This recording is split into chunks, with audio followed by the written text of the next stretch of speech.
Light വെയ്റ്റും flowy ഫീലുമുള്ള ഒരു outfit നോക്കിയാലോ?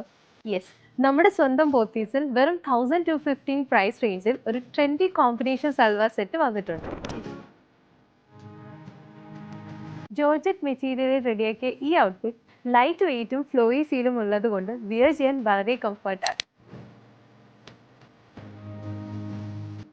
Orange ഷെയ്ഡിൽ വരുന്ന ഈ സൽവാർ സെറ്റിന്റെ ഹൈലൈറ്റ് നെക്കിലും സൈഡ് ഓപ്പണിലും വരുന്ന ബ്യൂട്ടിഫുൾ ഫ്ലോറൽ ത്രെഡ് വർക്ക് ആണ്, അതും ഡിഫറെന്റ് കളർ ഷെയ്ഡ്സ്. ഇപ്പോൾ ഞാൻ വെയർ ചെയ്തിരിക്കുന്ന സൽവാറിൽ ബ്ലാക്ക് ത്രെഡ് വർക്ക് ആണ് വന്നിട്ടുള്ളത്. നമുക്ക് ബാക്കി കളർ ഷെയ്ഡ്സ് കൂടി കണ്ടാലോ? First one navy blue, second mustard yellow, third maroon shade ആണ്, fourth one grey, fifth blue and finally greenish blue. Bottom and ലൈനിങ്ങും സെയിം മെറ്റീരിയൽ ആയതുകൊണ്ട് കംഫർട്ടും ക്വാളിറ്റി ഒരുമിച്ച് കിട്ടുന്നു. ഡെയിലി വെയറിൽ നിന്ന് സ്മോൾ ഫംഗ്ഷൻസ് വരെ സിമ്പിൾ ആൻഡ് സ്റ്റൈലിഷ് ആയി ഷൈൻ ചെയ്യാൻ ഈ ഔട്ട്ഫിറ്റ് തന്നെ പെർഫെക്റ്റ് ആയി. അപ്പോൾ ഇന്ന് തന്നെ ട്രൈ ചെയ്യാൻ നമ്മുടെ സ്വന്തം പോത്തി സ്റ്റോർ വിസിറ്റ് ചെയ്യൂ. ഓൺലൈൻ പർച്ചേസിന് വേണ്ടി വെബ്സൈറ്റ് വിസിറ്റ് ചെയ്യാവുന്നതാണ്.